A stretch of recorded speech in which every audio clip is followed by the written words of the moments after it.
الحمد للہ وحدہ والصلاة والسلام علی من لا نبی بعدہ اما بعد فاعوذ باللہ من الشیطان الرجیم بسم اللہ الرحمن الرحیم وقاتلوہم حتی لا تکون فتنہ ویکون الدین کلہ للہ قال اللہ تعالی فی مقام آخر لقد کان لکم فی رسول اللہ اسوۃ حسنہ لمن کان یرجو اللہ والیوم الآخر وذکر اللہ کثیرا صدق اللہ العظیم۔ نبی کریم صلی اللہ علیہ وسلم کی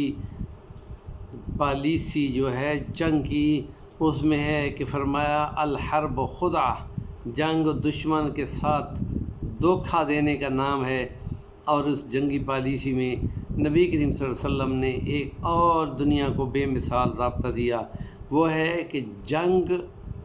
کے اندر ضابطہ اخلاق، یا کہ دنیا کے یہاں امن کی حالت میں بھی کوئی ضابطہ نہیں ہوتا، جنگ کی حالت میں تو کوئی قانون مانتا ہی نہیں ہے۔ ہمارے پیارے پیغمبر صلی اللہ علیہ وسلم نے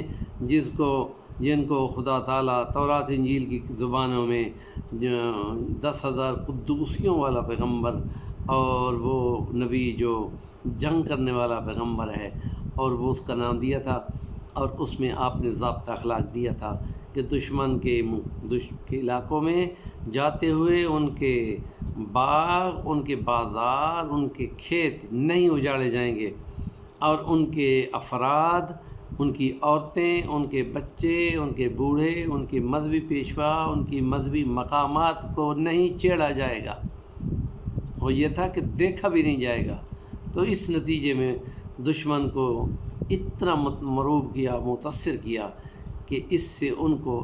اسلام کی حقانیت اور اسلام کا امن پسند آئی، اور دلوں کو فتح کیا، تو دل خود بخود اسلام کی طرف راغب ہوتے چلے گئے۔ اور نبی کریم صلی اللہ علیہ وسلم نے اپنی ایک ہی جنگ میں، جس کو کہ ہم کہتے ہیں کہ جارحانہ جنگ تھی، فتح مکہ والی، اور اس میں بھی دشمن کے اوپر چڑھ کر اس کو فتح کرتے ہیں، اور ساتھ ہی اعلان کر دیا جاتا ہے کہ لا تثریب علیکم اليوم، اور یہ کہ آج تم کو یہ آزادی دی جاتی ہے کہ تمہیں کوئی پکڑ دھکڑ نہیں ہوگی۔ اور 3,000 لوگ وہاں پہ جو اسلام پہ نہیں تھے، وہ وہاں پہ کلمہ پڑھتے ہیں اور مسلمان ہو جاتے ہیں، اور ان کو فکر ہوتی کہ ہم لوگوں سے بہت پیچھے رہ گئے ہیں۔ اسلام کا ضابطہ حیات امن کا نام ہے، اور دنیا کا میسیج جو اسلام کو پروپیگیشن کی زد میں لائے ہوئے کتنے عرصہ ہو گیا ہے کہ اسلام تلوار سے پھیلا ہے، اور تلوار کے ذریعے سے یہ دہشت ہے، اور اس وحشت کا ذکر کیا جاتا ہے، جس کا حالانکہ اسلام میں دور دور تک کوئی تعلق نہیں ہے۔ اسلام دلوں کو فتح کرنے سے فتح ہوا ہے، تبھی تو دنیا نے اسلام قبول کیا، اور ان کی جن علاقوں تک حکومت گئی ہے وہاں اکثریت اسلام کی طرف آئی ہے۔ تو ہمارے اس ولاگ میں کچھ باتیں اور بھی رہتی ہیں جو انشاءاللہ اگلے ولاگ میں ہم بیان کریں گے۔ آج کا چوتھا ولاگ تھا جو سیرت نبی صلی اللہ علیہ وسلم میں ضابطہ اخلاق کے